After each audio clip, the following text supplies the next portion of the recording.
the end part of the weekend turned out to be one of those long extended weekends, but an important one. Some divisional races still up for grabs, but some real good games last weekend for sure. Yeah, the bad weather, when the bad weather hits over the weekend, it allows me to see 2, and in this case 3 different games. Actually I saw 4 games this week, Matt. We did our game Friday night. Saturday, I went to the Mud Bowl, as it's being called. Brick Memorial and Toms River South played in absolutely horrendous weather.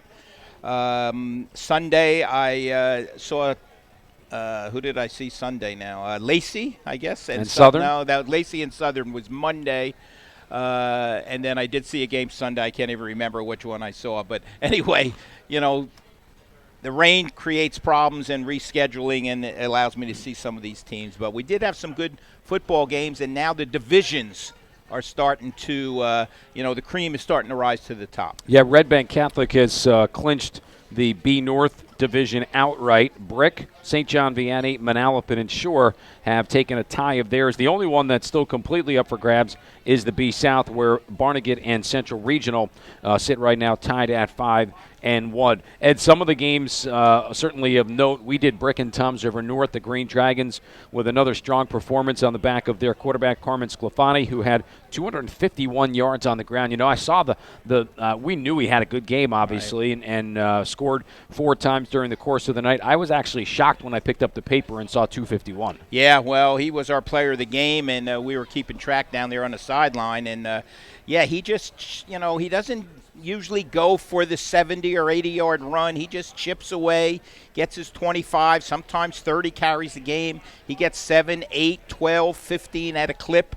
It adds up, and he's just, after missing a couple of games last year and still throwing and running for 1,000 yards, he is over those 2 marks already, after 8 games this year, and Brick looks like either a 1 or 2 seed in Central Jersey Group 4. Well, we'll have plenty of time to talk about the state stuff, because now there's becoming at least a little more clear and better picture in terms of who might be in. A couple of teams with an opportunity. But the strange thing about it, as we've talked about a couple of times during the course of the year, is that it's the first 8 games, but you get to drop one. So a lot of teams are playing their 9th game.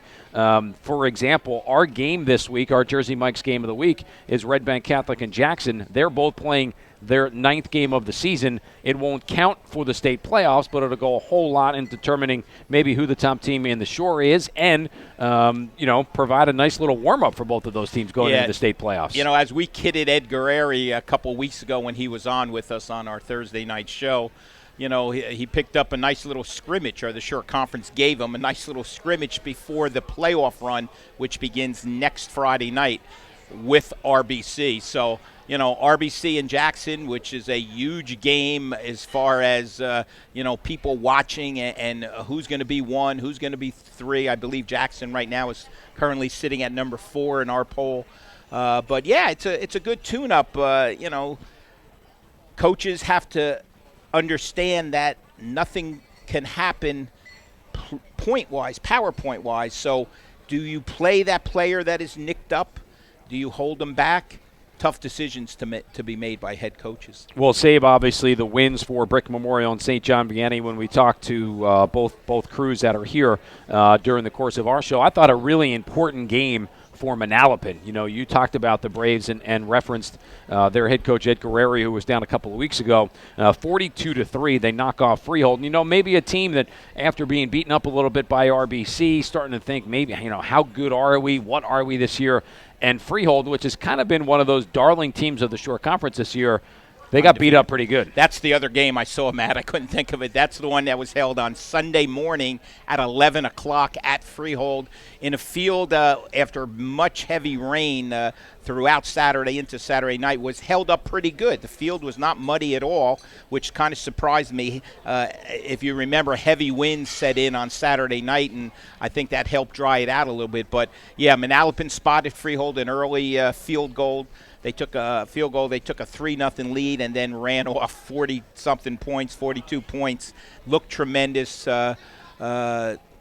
Mayfield running all over the field, all over the place, and didn't even play hardly in the fourth quarter. So very impressive win. Now Freehold, who we all said, maybe a little bit easy schedule coming in, and now they play Manalapan and then Middletown South this week. Could very easily find themselves 7-2 after the weekend. One final game to talk about. Well, two games I want to go over before we take our first break of the night. The first of which, what an impressive performance. And you get to this time of the year playoff-wise, you always want to be one of those teams that maybe is peaking at the right time. Look out for Neptune. I mean, they put a whipping on Long Branch, 27-0 the final score. I think that score really shocked a lot of people around the Shore Conference. Yeah, Demir Willis held to 17 yards. Remember, he had come into the game with 1,800 yards in his first 7 games. 17 yards, stopped them cold, held the Long Branch team, who relies so much on Willis, to 0 points and did come up with the shutout.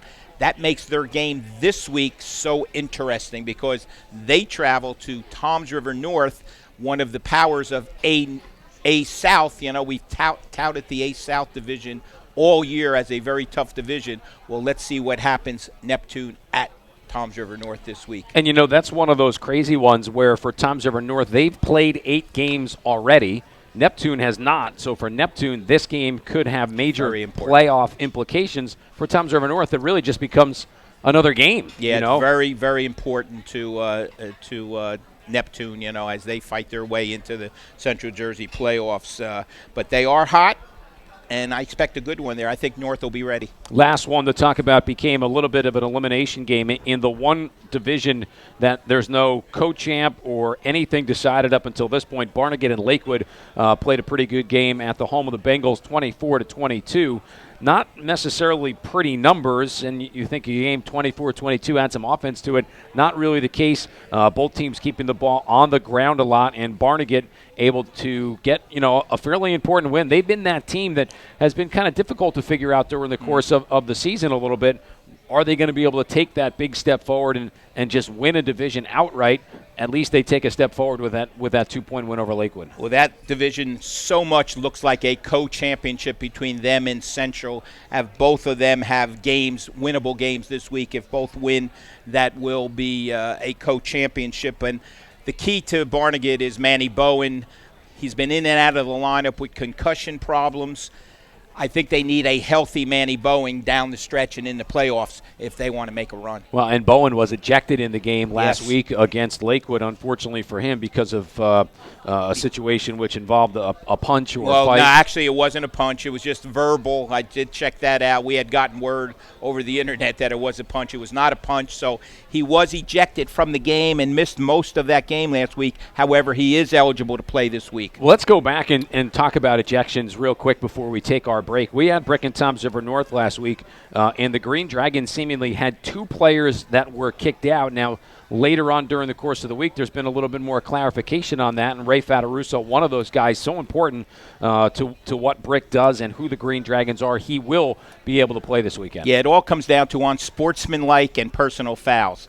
Fataruso's was a personal foul, which allows him to play this week, even though he did have 2 of them in the game.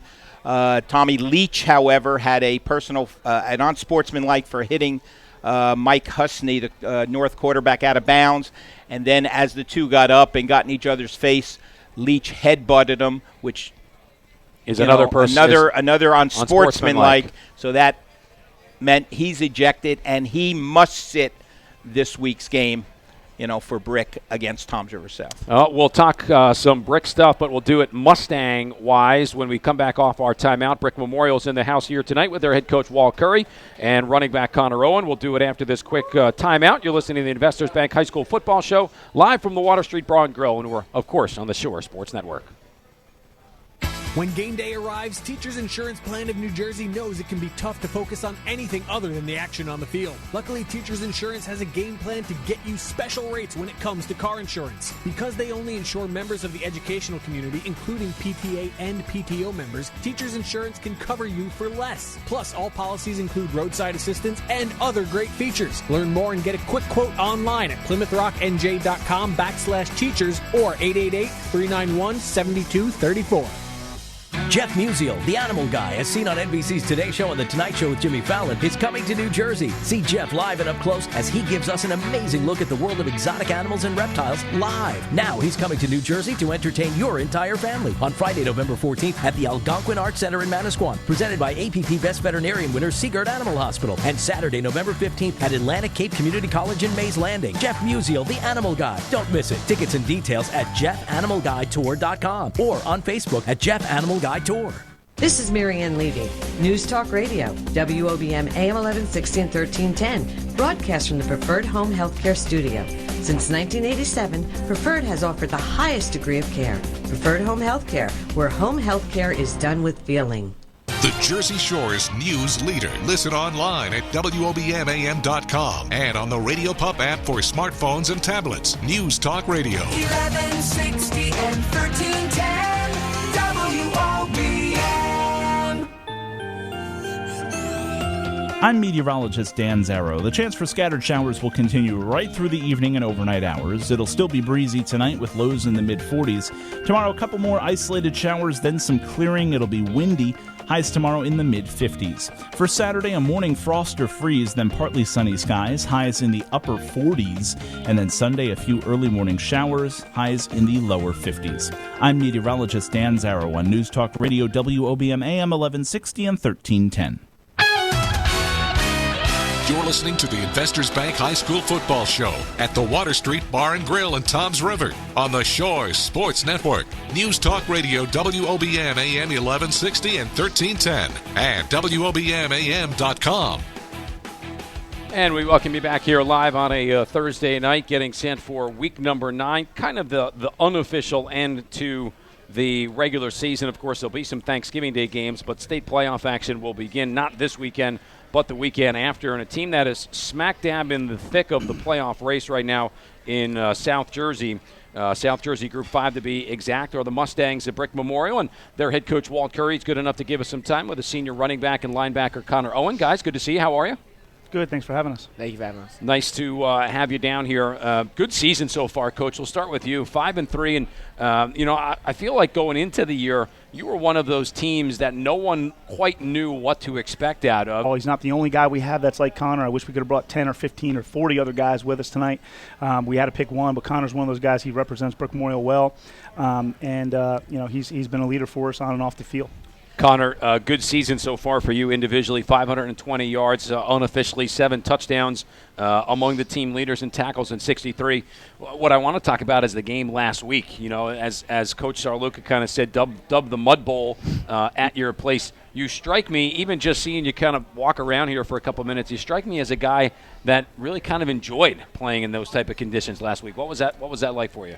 It was one of the craziest games I've ever played in. Definitely the one I will never forget. We just kind of came out. We had stayed out there. We didn't go back into our locker room after we warmed up, and they did, and I felt that kind of gave us an edge that we were ready to go. They came out. We had a block punt. They scored, and it was kind of like, all right, we got to get into our game, get back to what we know how we can play, and it came out in the second half, got things going, and we knew that we pretty much had it wrapped up. Coach, very similar season this year as last year. By that I mean you lost your quarterback early last year, and a kid had to come in and play exceptionally well, Rob Triano, as when Johan went down with an injury. This year, Johan gets the starting job. You began the season alternating him and a guy that nobody heard of. As a matter of fact, if you look in the preseason guy, his name isn't even in the preseason guide, Tim Santiago, who's come out of nowhere and had a fantastic year running the Flexbone offense. Tell us a little bit about Tim. Well, when Tim came in as a freshman, we knew he was a special kid. I mean, he made all kinds of plays at the freshman level. He's a 3-sport athlete, so he loves to compete. He's a tough kid. He finds a way to grind through seasons. And, you make it through football season or wrestling season, and you make it through healthy, and you make it through in a competitive mode enough to play a baseball season. You're a pretty tough kid, and that's the kind of kid Tim is. And he's another one of those guys in the Connor Owen mix, in the Matt Cathy mix. And, he's one of those guys that he – epitomizes Brick Memorial football and toughness and an old school mentality of we're going to play as hard as we can for 48 minutes and we'll look at the scoreboard at the end and see what happens. You're one of the coaches that I think enjoys having that junior quarterback because you don't only get him for the 1 year, but you have him coming back the following year to lead that flex bone offense. Well, there's no question that it's a positive thing to have a junior quarterback that is going to come back the next season knowing that he's going to pilot your offense. At the same time, Tim he's a good football player.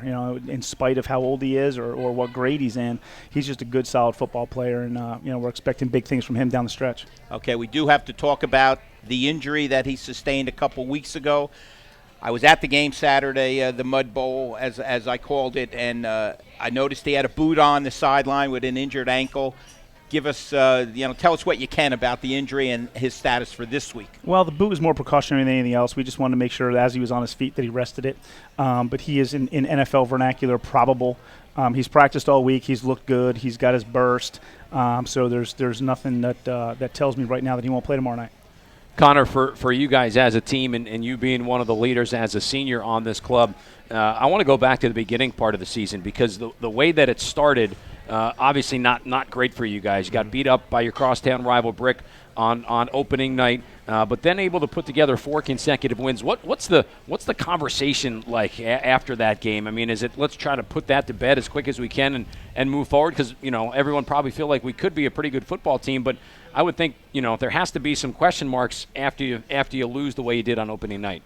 Right after that game, we all kind of came together. Coach brought us in. We just we talked and we decided what kind of football team we were going to be. And we knew that wasn't the kind of football team that we were. Coming off that loss, it was just that's not the type of football team we are. That's not how hard we worked. That did not display that at all. And the guys just kind of really came together, and it wasn't as much talking as the next week of practice, the next weeks of practice that really showed what kind of football team we were going to be. Coach, you put together, 4 nice wins in a row after that. Toms River North, Lacey, and Old Bridge, and then run into that, what I would call pretty difficult trio of games. Jackson, Middletown South, and then last week against Toms River South. The one thing that, I think any team from A South that makes the playoffs could say is you are certainly battle-tested going into the postseason. Yeah, battle-tested is actually the exact phrase that we would use, and we've used that for a long time. And that gauntlet of teams, including going back to Old Bridge, who's a quality and playoff team, Middletown South, Jackson, who I think is one of the best teams in the Shore. I think they're in a top 3 team without question in the Shore, and I think we're going to find that out this week, against RBC. But yeah, we felt very good coming out of that gauntlet as far as the kind of football team we can be. We talked about finishing. That's something we did not do against Jackson and Middletown South. That's been our point of emphasis, and that's something that if we can do a little bit better, that we'll not only compete with the best teams, that we'll start to win those games. It's crazy to think too, Coach, and you've been coming down, and we know Brick Memorial, and for as long as we've been doing the games, this game going into your matchup against Southern this week, and Coach and I were talking about it a little bit before, is pretty different because for you guys, of course the game has meaning, but there's no points up for grabs for you guys at all. But for them, it's almost a do or die. They need a win. Right now they're at 9, and you guys are in the same bracket. Do you approach the game any differently this week, knowing that you guys are locked into a spot, and as we said, Tim Santiago a little bit banged up, but you call him probable? Do you maybe think if there's a guy nicked up this week, we got to make sure they're ready for next week, because this week you hate to say it doesn't matter, but in a way it almost doesn't matter. Well, I would beg to disagree. I don't think you play football games for points. I don't think you play them, to save anything. You have 12 football games a year maximum, and 365 days in which to play them. So you don't get too many opportunities to play a football game and having an opportunity to win one, and that's the approach that our players have. They want to win this football game, and they want to win it because it's the next game on our schedule, and they're going to play as hard as they can against Southern Regional because they're a division rival, and they're a very good football team, a playoff caliber football team. So it's going to take our best effort tomorrow night, and our boys are focused on exactly our next opponent. What's going to happen after that game, I don't know, right. but I do know this, that our boys are going to come out and play hard tomorrow night, and we're going to be ready to go. We at the Shore Sports Network feel bad because we always have you guys on once at least, usually twice a year. Both games this year that we had scheduled, the Brick Memorial game Friday night changed to Saturday. Mm-hmm. And, of course, you realize we do Monmouth University games on Saturday, so high school games are out. And then, of course, we had the South Brick Memorial game, another Friday night game, Halloween night, postponed to Saturday. Kicked you guys off the air. So we feel bad that we haven't had you guys on the radio. Maybe we get you in the South Jersey playoffs. Well, I hope so. I hope so, because we miss you guys coming by our place, that's for sure. But I want to talk a little bit about the defense, because the defense has played very well at times this year, and I think have held you in ball games. Led by Mike and Anthony, the twins, Nobile.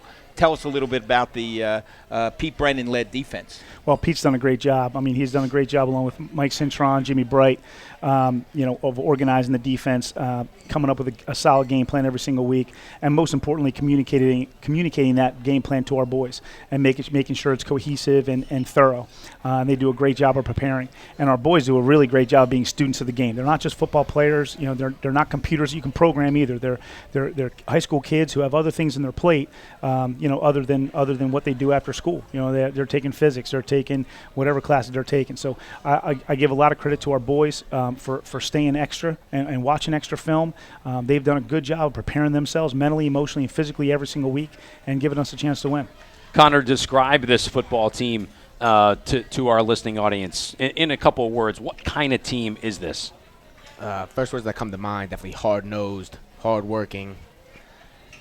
They just have like a will to win. It's just a matter of we work so hard in the off season, and then coming out against Brick that first game, we knew that wasn't our team. Again, so this team is just one that is relentless. And in other games that we've played, Jackson, Mid-South, we've beaten ourselves. We don't think that they're a better football team than us. We have beaten ourselves, and we know that. And the only way that we can really prove that is not just this week, but coming up in the playoffs, and that's where we are going to show what type of team we truly are. Coach, I don't want to leave without mentioning a kid who I thought did an outstanding job last week, Justin Bates, a JV quarterback. Had he ever taken a varsity snap? No. Never, okay? I didn't think he had, but he comes in replacing Timmy Santiago and does a fantastic job of handling conditions that, as I put in my blog, only ducks could like. Yeah, that's the truth. Ducks and Justin Bates, apparently. But Justin did a great job last week. In fact, there was a couple times where he mishandled a couple snaps because of the weather. It's going to happen. The conditions. And he did a great job of keeping his head, finding a way to get the ball. A couple times Connor ended up with it, but a couple times he bobbled the snap and just took what he could get. And he did a good job of managing the game. He did a great job, had a great command of the huddle, has a good command of the offense, and had another great week of practice today. When's the last time, Connor or Coach, when was the last time you could say at the end of a game, if the stats that I looked at are right, you played an entire football game, didn't throw the ball at all, and Toms River South only threw it 3 times. Yeah. I mean, that doesn't happen really in today's day and age with football anymore. No, it doesn't. It's probably more common for us not to throw it than Toms River South because, especially Tymir's just a one of the premier players in the short conference, but I can't remember a time when only 3 footballs were thrown in the air.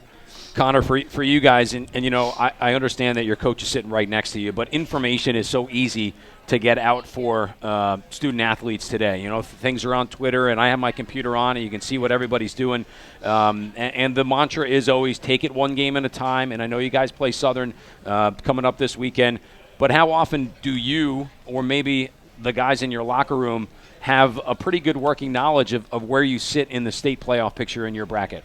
Going into last week, going into play Toms River South, we were definitely looking forward that we thought that if we won this game that we were going to have a home playoff game. Turned out that we might be away, and we've kind of adjusted to that. We play good on the road as previous Brick Memorial teams have showed, and I feel we do the same. We know that we might be away at Cherokee, and that's fine with us. Wherever we play, we're going to play our best game. Coach, it's that crazy time of year, right? Everyone's got the calculators out and tracking as many games as you possibly can. And as we mentioned, as last year, the system is a little bit different than it's been over the past. So you have to think like, okay, what game is a guy going to drop, or what game is a team going to drop, as opposed to just having it be a little easier. I would imagine as a coaching staff, and I know there's usually one person in charge of it, you might need a whole army of people in charge of it this year. Yeah, you need a whole other staff just for that. And really, at one point, it just comes down to, all right, well, let's just see what happens and see where we are.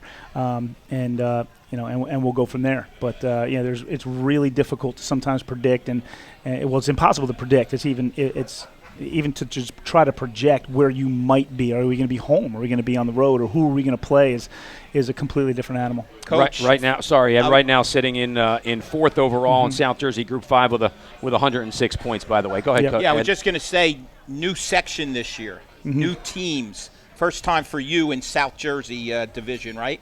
As far as Group 5 is concerned. Absolutely. So, South. New teams, Cherokee, teams like that who are unfamiliar with the Brick Memorial Mustang Flexbone offense. I think it helps you. Well, maybe it may be. I would like to think that those guys do an awesome job down there. It's certainly a conference that is known for its football throughout the state. So I'm sure that the Flexbone offense is not going to be anything that's new to them. That's something that they've researched and prepared for, and just in case they see it, or maybe they do see it.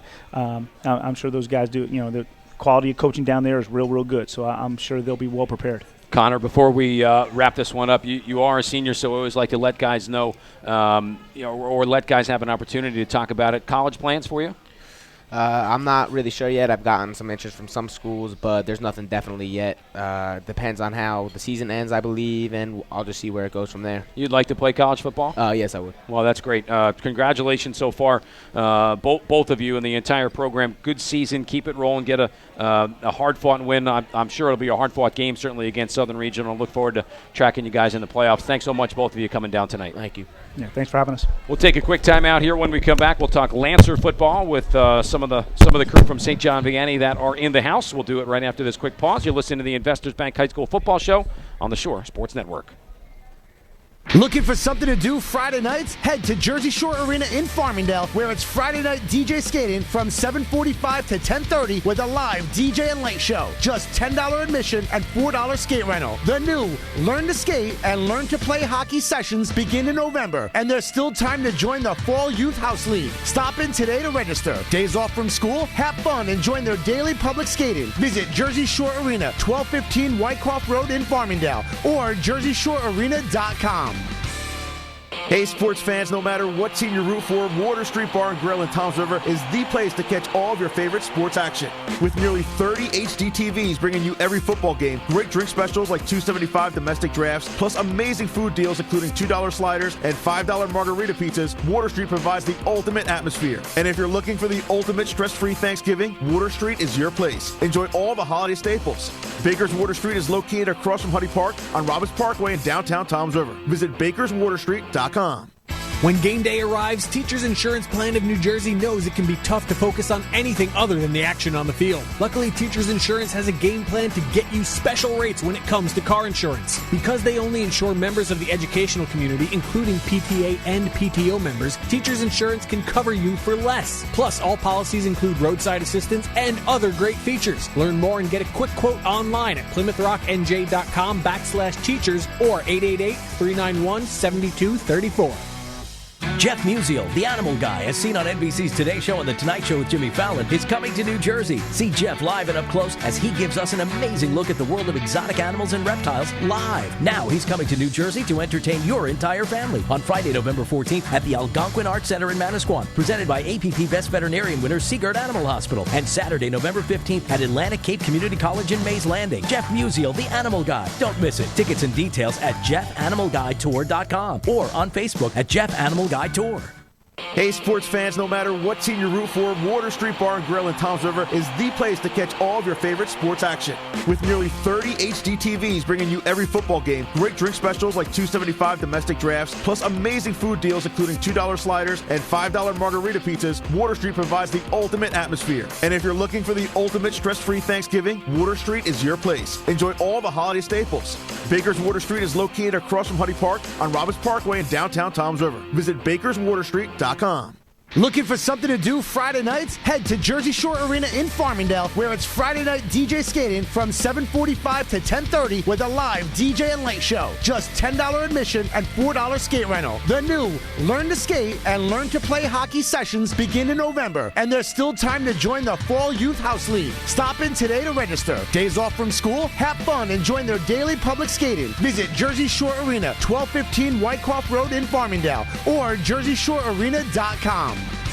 Come join Investors Bank in Spring Lake on Saturday, September 20th as they celebrate the opening of their new branch in Spring Lake Heights at 1001 Highway 71 near Warren Avenue. It'll be lots of fun for the entire family. Enjoy free food, giveaways, and entertainment along with great rates on business checking, money market accounts, and loans for your home or business. Be sure to stop by for a chance to crack the vault and win $2,500 or any one of their other amazing prizes. It's all happening on Saturday, September 20th from 9 a.m. until 2 p.m. at 1001 Highway 71 near Warren Avenue. For more information, visit myinvestorsbank.com or call 855-I-BANK-4U. That's 855-422-6548. Investors Bank. Banking in your best interest. Investors Bank member FDIC, equal housing lender. No purchase necessary. No account to open. Employees and their families of Investors Bank and their affiliates or subsidiaries are not eligible. Must be a New Jersey or New York resident 18 years and older. For complete sweepstakes rules, visit the Investors Bank Spring Lake Heights branch. Now, back to the Investors Bank High School Football Show on the Shores Sports Network. News Talk Radio, WOBM AM 1160 and 1310, and WOBMAM.com. And we are back here on a Thursday night in downtown Toms River, the comfy confines of the Water Street Bar and Grill, with a lot of football getting up and running. College game, pro game on tonight. But as we like to do each and every Thursday, talk high school football. Great spot with Brick Memorial leading into our second spot of the night, along with head coach Mark Ciccatelli and his outstanding junior quarterback Anthony Brown. Have an opportunity to talk about what he's supposed to do on the field each and every day. He takes care of what he's supposed to do in a classroom. He has a 3.5 GPA. And he carries those things onto the football field with him. You know, he's a real student of the game. He could probably call the offense if he had to, if I were to go down. You know, I think he's a special talent. You know, when I took over there, I put some film on him when he was a freshman, and you know, a couple times when he was a sophomore, he threw the ball around, and I thought he had some God-gifted ability, and I thought he could do some special things. You know, I left out probably the most important stat of those numbers. He's thrown 19 touchdown passes, does not have one interception. How does that happen? Well, I have to find some wood to knock on. Great decision maker. Right. You know, he really could line everybody up from the offensive linemen to the receivers to the slots to the tailbacks and really coach each and every position. But, you know, I think, again, he has the things that you can't teach. You know, Derek Jeter, right. Johnny Manziel, the things that skills, that you're born with. You know, that savvy, extending plays with his feet, knowing when to pull it down, make a play with his feet, or pull it down and in a scramble situation get the ball down the field. Well, yeah, I mean, the passing numbers are off the charts. As Ed said, 19 touchdowns, no interceptions, and over 1,600 yards. But add that in with over 500 yards on the ground and 6 more scores. Anthony, high praise from your head coach. You can use that maybe later on during the course of the. Remember those nice things you said about me on the radio? How smart I am while I'm on the field. But when you think about it, do you just feel that comfortable right now running the offense? Yes, I do. It's come easier to me as the season went on, and he helped me through the process, pick up the offense and learn it to finish through with our games throughout the season. Coach, it's not a one-man team, no, obviously. No team is. And although he's got great numbers, you've got a tremendous, receiving core to throw to. Yeah, Danny Calabro, P.J. Braccia, Khalil Haskins, Aaron Mora, Calvin Beatty, along with Jeff Sheard at the slots, those receivers and tailbacks. Again, they have to know what's going on also, and they've done an unbelievable job. Up front, our offensive line has to pass protect. And when it's time to run it, they have to drive block people. So they have done a phenomenal job learning our system and executing it also. I was just going to say, Coach, let's talk about you a little bit now. 2 championships at Freehold Borough. And probably you got to be pretty happy about what their season has done this year, right? Yes, most definitely. Exactly. Coach Ellis is a good friend of mine. Coach Ellis, right? Yep, coached with me, and he's a very dear friend of mine. And then you go on to Neptune. All you do there is win a championship that they hadn't done in quite a while. And then the job comes up at St. John Vianney. Tell us a little bit about your mindset and say, I think I might want to do that.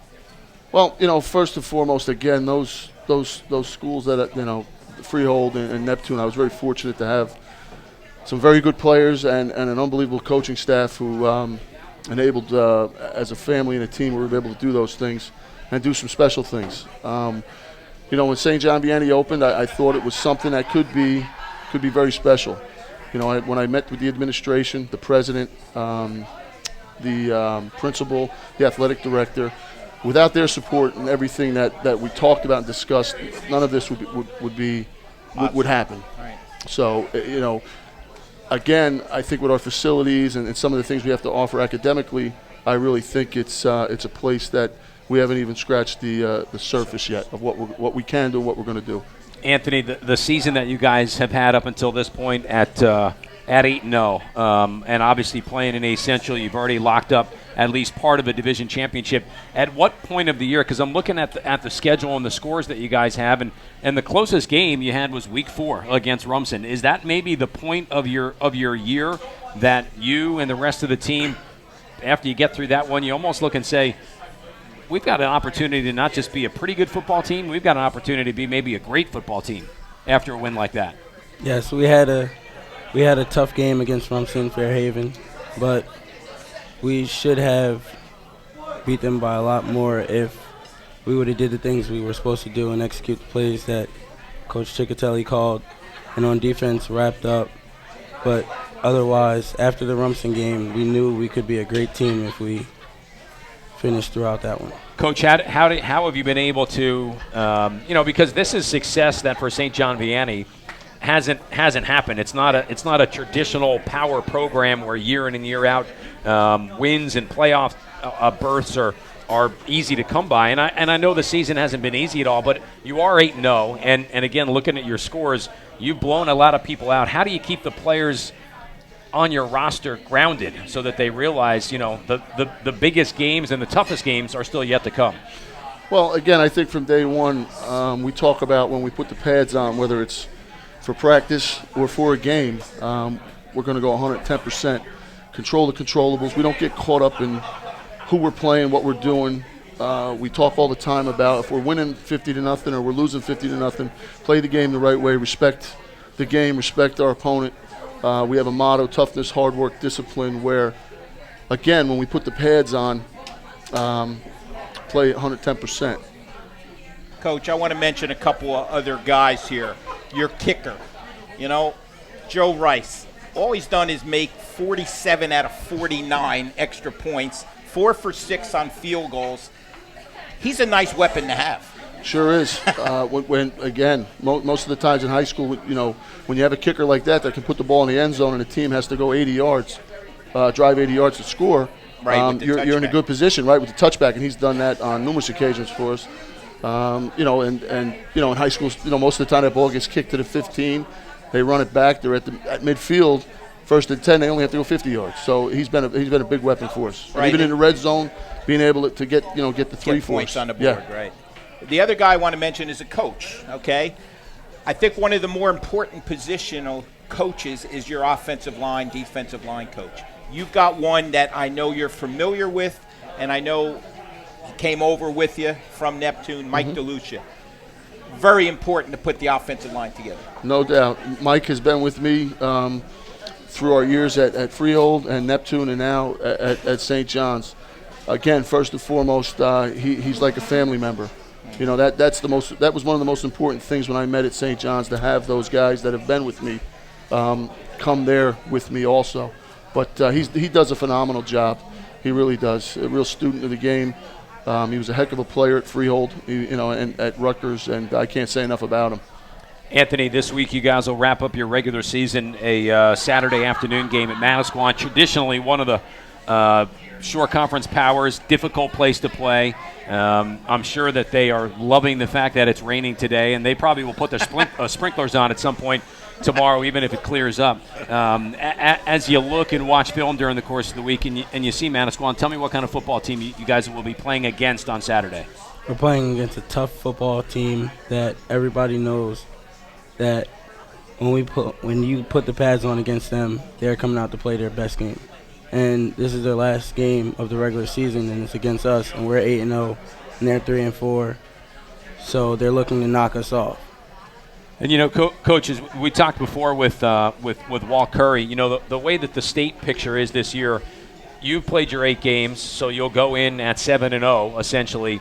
For Manasquan, this is their 8th game. They might need it to lock in a spot. But I think for you guys, and I know as we talked before with the guys from Brick Memorial, every time you go out, you're going to go out and put an effort forward. But for you guys, a special day could be on Saturday as well. With a win, you lock up the A Central Championship all by yourself. So if you even had an inkling that, okay, the guys, you know, won't really be mentally there, you have that to kind of dangle in front of them all week.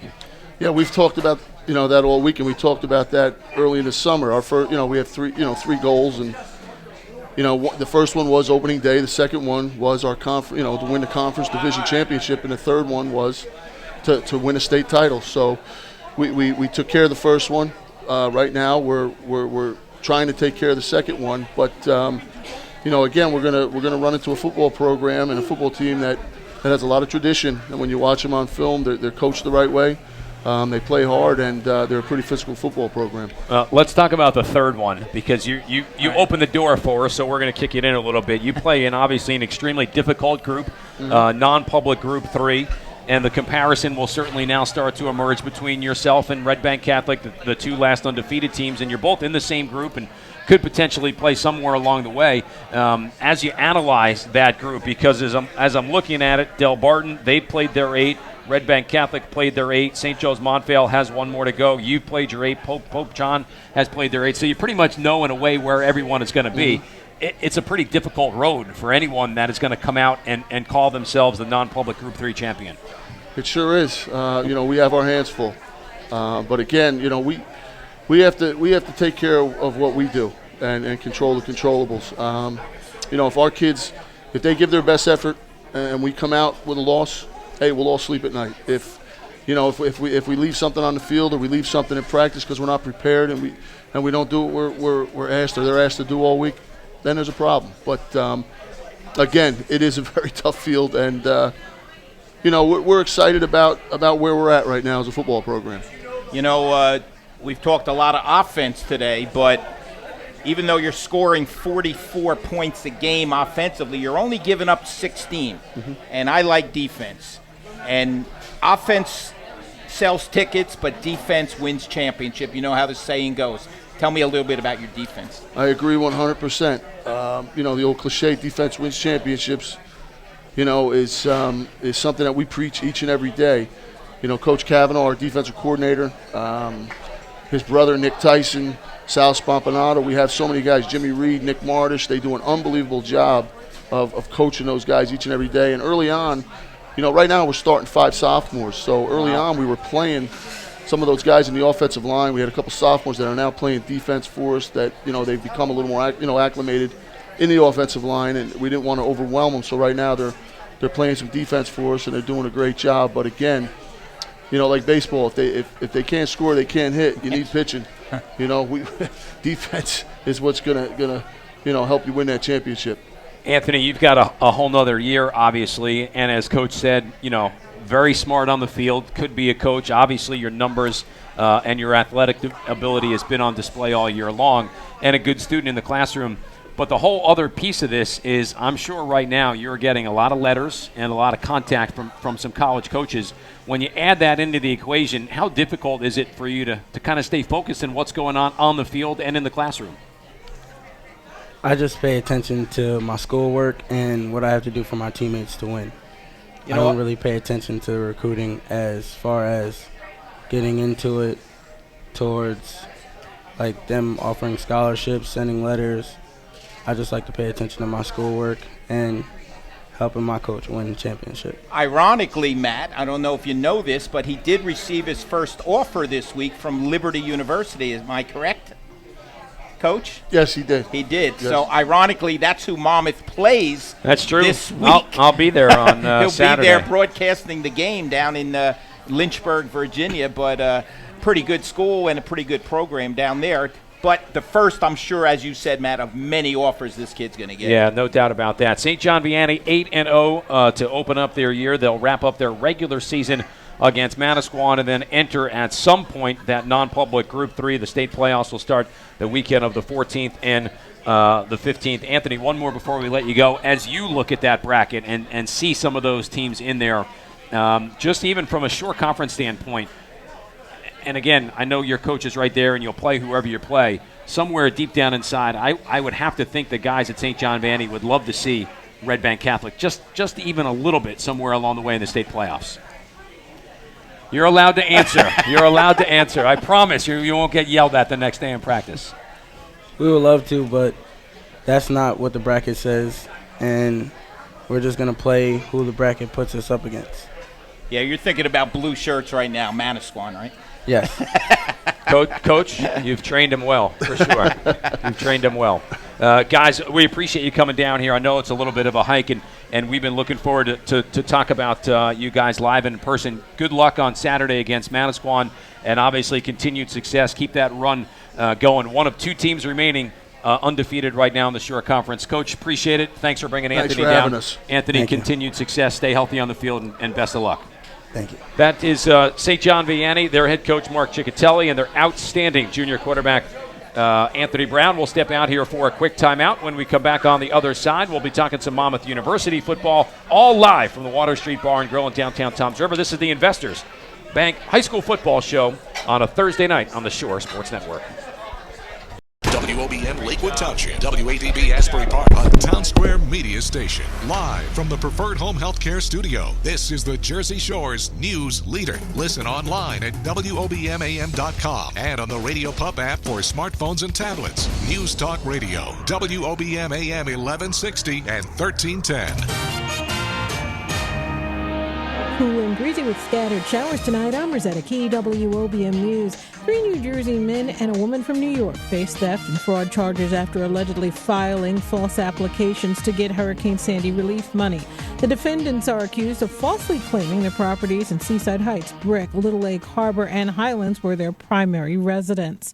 The state has no idea how many people are still displaced by Superstorm Sandy. No one is keeping track on the state or federal level.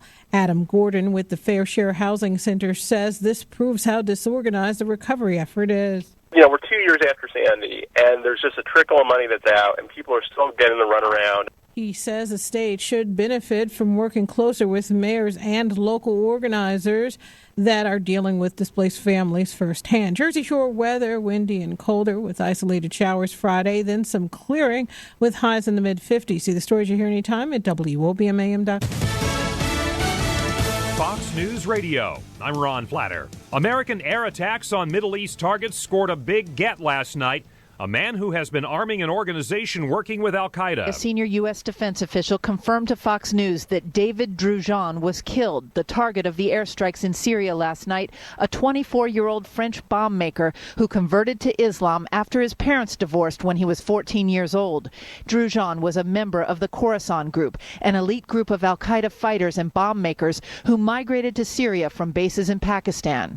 U.S. warplanes carried out the strikes using B-1 bombers, F-16 fighters, and an MQ-9 Reaper drone. Fox's Jennifer Griffin at the Pentagon. Against a recent tide of rulings in favor of same-sex marriages comes today's decision that allows 4 states to ban them. The federal appeals court ruling applying to Ohio, Kentucky, Tennessee, and Michigan. It was an attack 5 years ago on a military base in Afghanistan full of Americans and Afghans.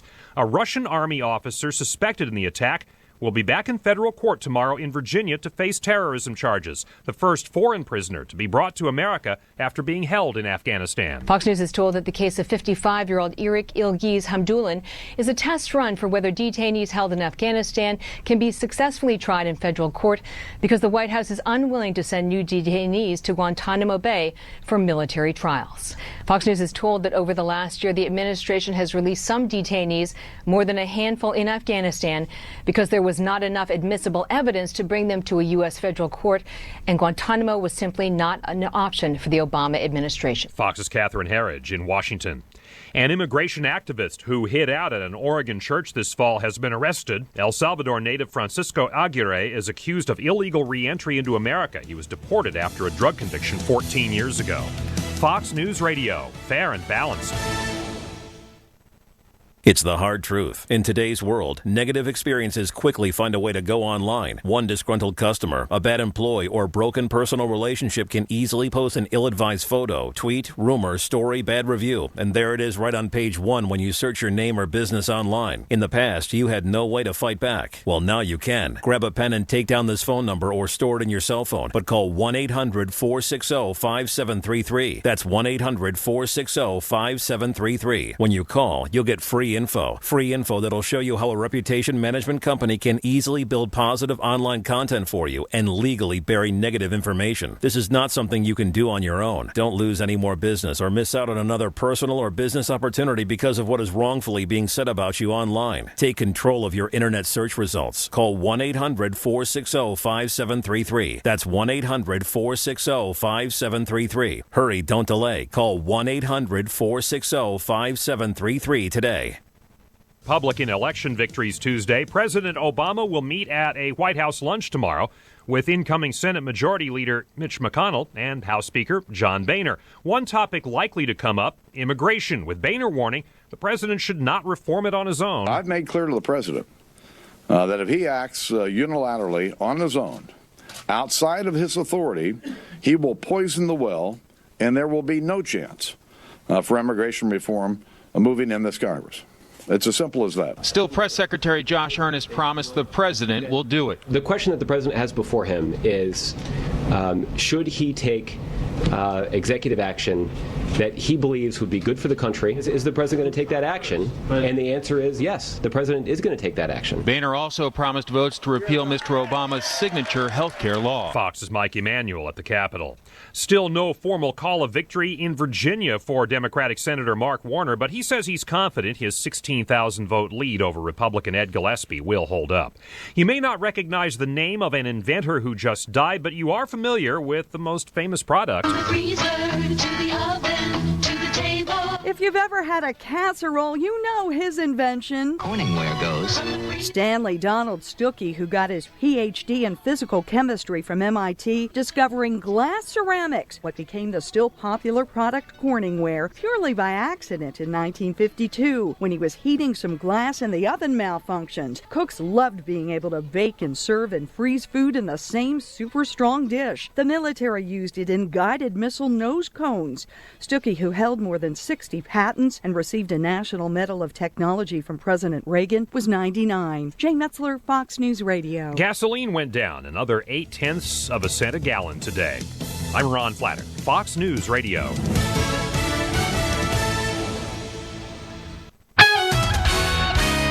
You're listening to the Investors Bank High School Football Show at the Water Street Bar and Grill in Toms River on the Shores Sports Network. News Talk Radio WOBM AM 1160 and 1310 and WOBMAM.com. And we welcome you back here on the top side of our second hour. We take you up right till about 8:30. Thanks to those from Brick Memorial and St. John Vianney coming by and giving us some time. Our second half-hour time block here all set up with head coach Kevin Callahan of Monmouth University and, of course, Scott Stump of Shore Sports Network. But let's welcome in and do some MU stuff as Monmouth getting set for another tough one. Part of the telling our team in each of the last 2 weeks here is that when you make mistakes against a good football team, they exploit them and they expose you. And, you know, as we play these teams in the Big South who have been fully funded for several years now, and we're making that step, we can't afford to make any mistakes, and we have to be on our game in every area. We have to do everything exactly right on offense and work together and not turn the ball over and keep ourselves in manageable down and distances. On defense, we have to make sure that we're getting off the field on third down, and we're doing a great job tackling, and we're doing a great job in terms of our assignments and not having any MAs out there. And we've got to make some plays in the kicking game, and I think what we saw last Saturday is we didn't really accomplish any of those three things. You know, while the kicking game might have been a wash, we really didn't, do what we needed to do on offense, and we didn't need what we needed to do on defense. I thought our guys played extremely hard, and they kept battling out there, but we just weren't able to make some of the plays that they were able to make in what we saw in Presbyterian, and then again in the Charleston Southern game, is they have guys at every position who could make those plays. Coach, this Flame team coming in at 6-3, 2-0 right now in the Big South, and I know you have a vote in the coaches poll, and I get a vote actually in the media poll. I have to say, and I know polls are polls, but I have to say I'm surprised this team has not gotten a little bit more recognition. And I know they probably had the one bad loss that's keeping them maybe on the outside looking in to Indiana State several weeks ago, but since a double overtime loss against Richmond, wins over Appalachian State, Gardner-Webb, and Presbyterian, they have certainly figured it out in those last 3 weeks. They certainly have, Matt, and they stumbled a little bit. They were on the road at Indiana State, and at that time, Indiana State was playing very well. They jumped out on Liberty early and were able to withstand a comeback late and get that win. But, we've seen the team at Liberty in the last couple of weeks, or certainly since they've gotten into conference play, that's been dominant on both sides of the ball. They score quickly. As a matter of fact, they've scored on their first offensive possession in each of their last 3 football games. They're doing a great job on defense. They seem to have solidified some areas where they were giving up some points, particularly in the secondary. They made some changes a few weeks ago, and it seems to have worked out really well. And, they've got it all. They've got a kicker who's kicked a 60-yard field goal on the season. They've got a terrific quarterback in Josh Woodrum, who's not just a very, very talented passer, but he's their second leading rusher. They've got a terrific running back in the Abner kid, and their receiver is outstanding. And then on the defensive side, they've got some defensive linemen that they're going to be playing on Sundays, and their safety is one of the best I've seen in many, many years. Also have a pretty good head coach in Turner Gill, who maybe our listeners remember for his outstanding career at Nebraska, and then went on to have some successful head coaching stints at various schools.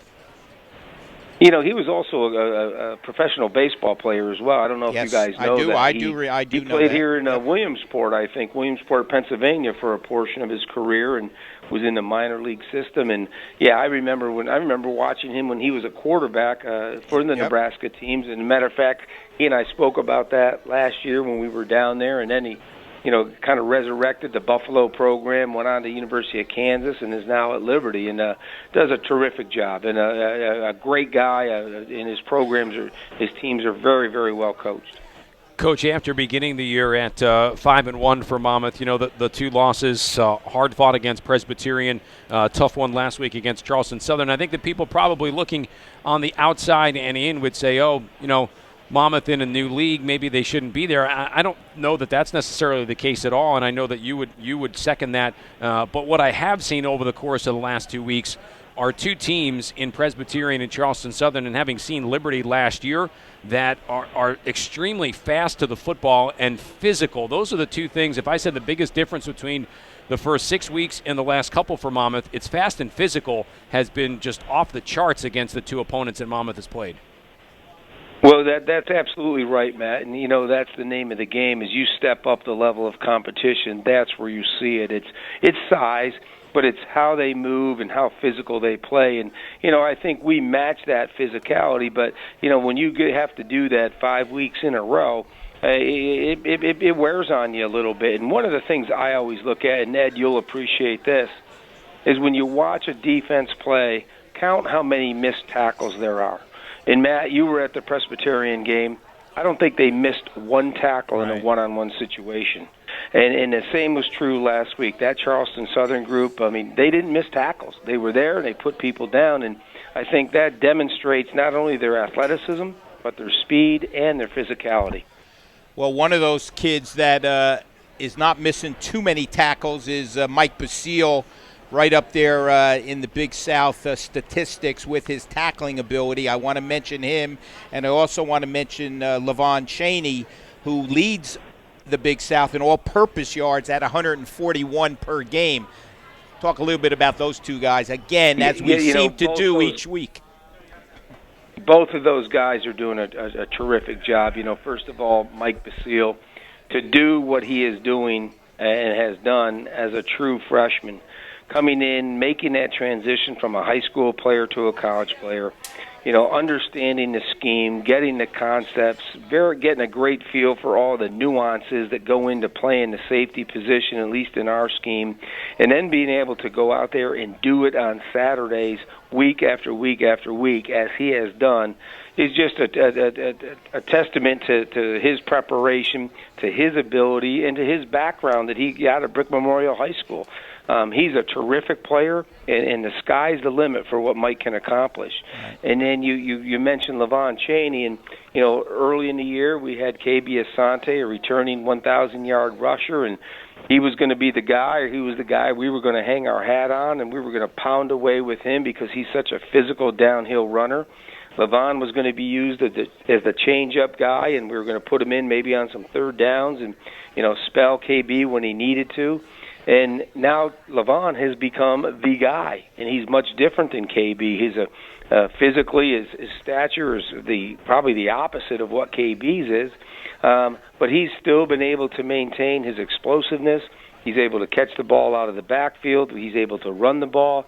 And as you said, he's near the top of the Big South in what he is doing. And, we've got to continue to ride him. And he's doing a great job with it, and he rises to the challenge each and every week. And he's not all that big a guy. Coach, final one before we let you go.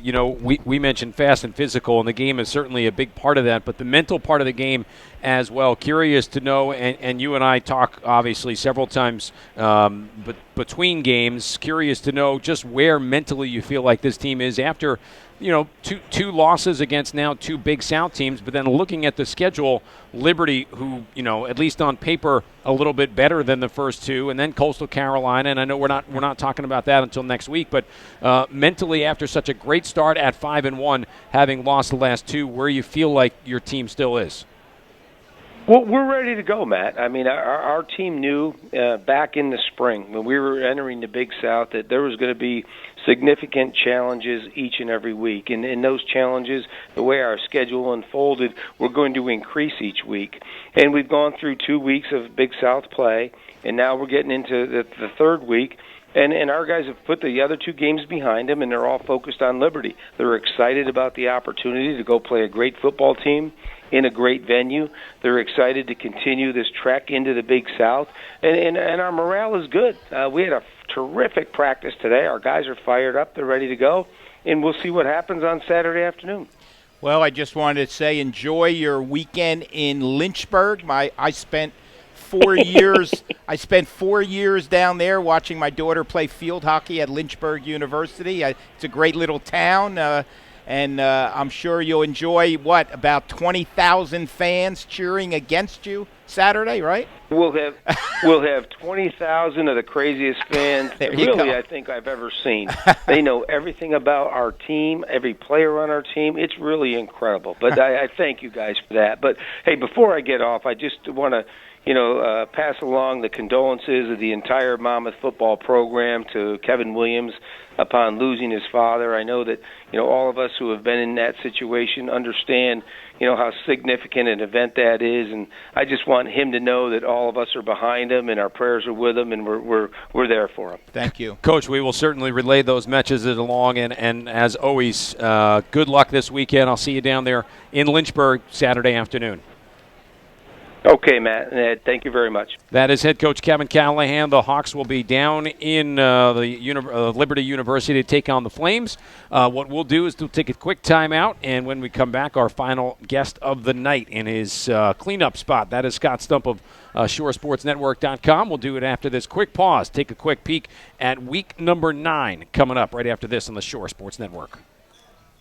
When game day arrives, Teachers Insurance Plan of New Jersey knows it can be tough to focus on anything other than the action on the field. Luckily, Teachers Insurance has a game plan to get you special rates when it comes to car insurance. Because they only insure members of the educational community, including PTA and PTO members, Teachers Insurance can cover you for less. Learn more and get a quick quote online at PlymouthRockNJ.com/teachers. That's PlymouthRockNJ.com/teachers or 888-391-7234. Hey, sports fans, no matter what team you root for, Water Street Bar and Grill in Toms River is the place to catch all of your favorite sports action. With nearly 30 HD TVs bringing you every football game, great drink specials like $2.75 domestic drafts, plus amazing food deals including $2 sliders and $5 margarita pizzas, Water Street provides the ultimate atmosphere. And if you're looking for the ultimate stress-free Thanksgiving, Water Street is your place. Enjoy all the holiday staples.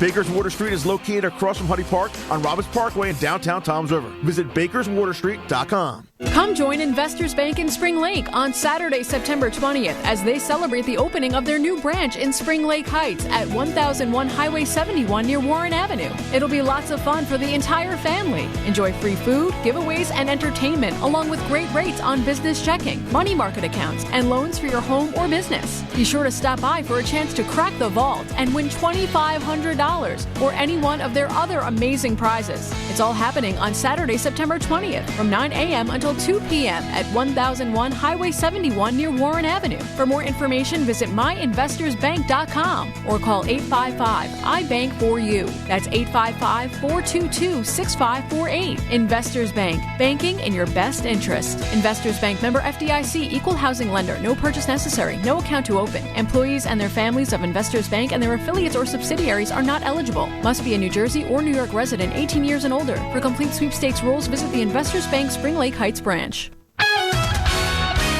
Now, back to the Investors Bank High School Football Show on the Shores Sports Network. News Talk Radio, WOBM AM 1160 and 1310, and WOBMAM.com.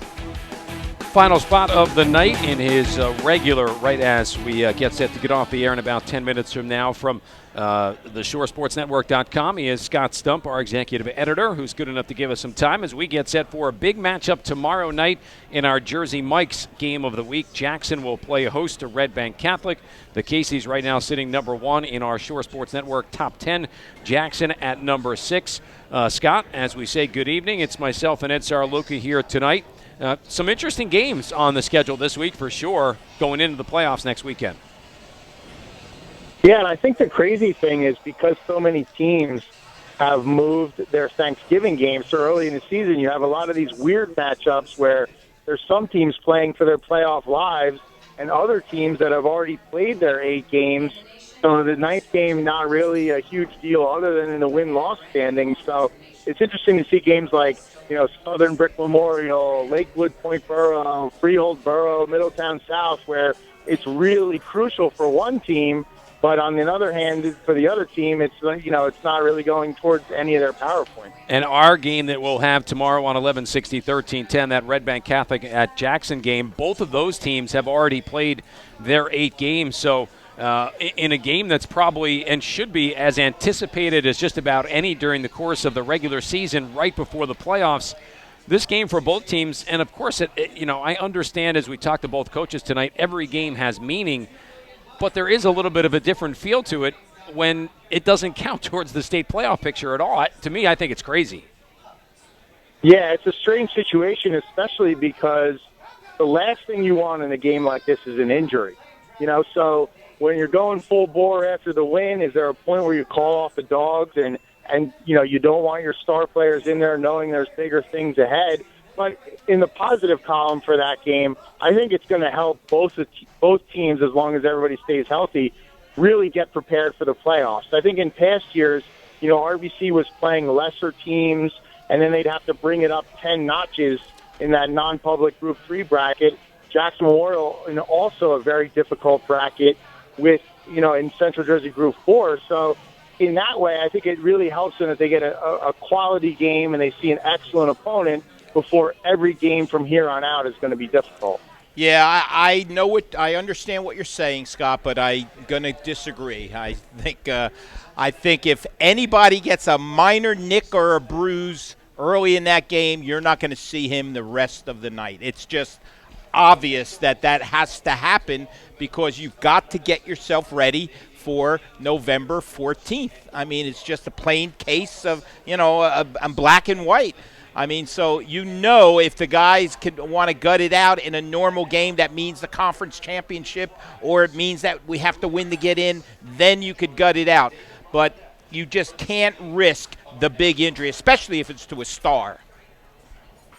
Absolutely. I mean, you don't want to get second-guessed. Exactly. You don't want to be, hey, you were down 3 touchdowns to this team in late third, early fourth, and your top running back, tore his knee off or something like that. So you're right. I think it takes away from that in that regard because, you're not really going full bore after the victory. Right, exactly. Scott, give me the teams that going into the weekend, and I know, within the media there's been those tweets and articles taking place, but maybe a quick summary of the teams that absolutely have to win this weekend to get into the postseason.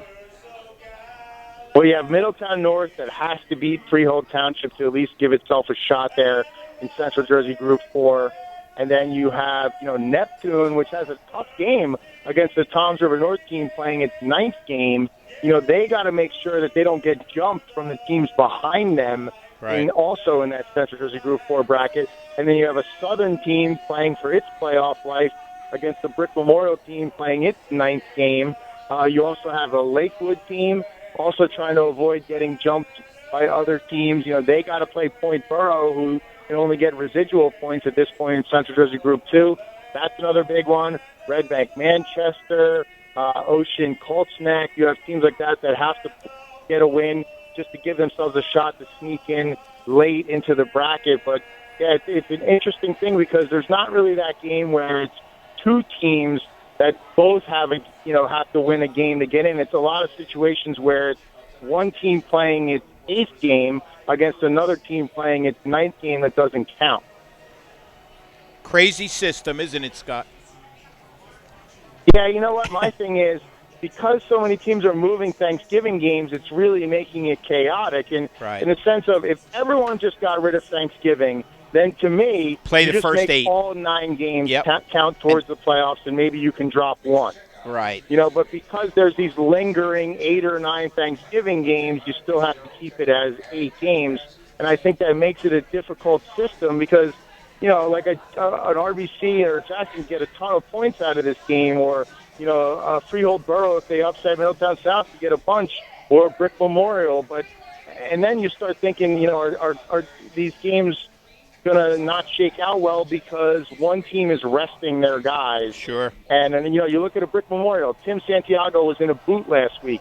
Are they going to have him play against Southern this week for a game that doesn't mean anything? Right. Scott, as you look at, and I know it's always fun to kind of debate it and talk about it, and Ed, I know, has his opinions on it as well. The top 10 going into the last, unofficial week of the regular season, how much change and movement do you see with this over the course of the next maybe couple of weeks? This week and maybe the first week of the state playoffs. I'm hoping 5 of our 10 teams are in the Central Jersey Group 4 bracket. So I'm hoping in one way or another that sorts itself out as far as a clear hierarchy in that regard.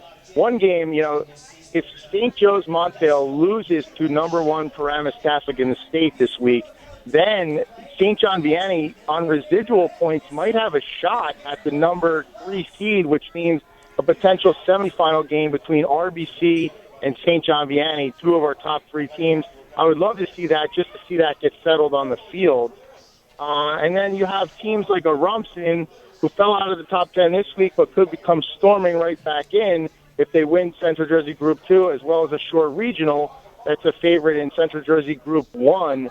So there's still a lot of football to be played to shake it out. But Central 4, I think, is a bracket that hopefully will give us a little more. They'll most likely not be playing him much or resting him in the Homedale game going into the following week. But you're right, for Middletown South, they can come flying into the picture. Right. I think the big thing with South is, when was the last time they took down that team that was ranked ahead of them?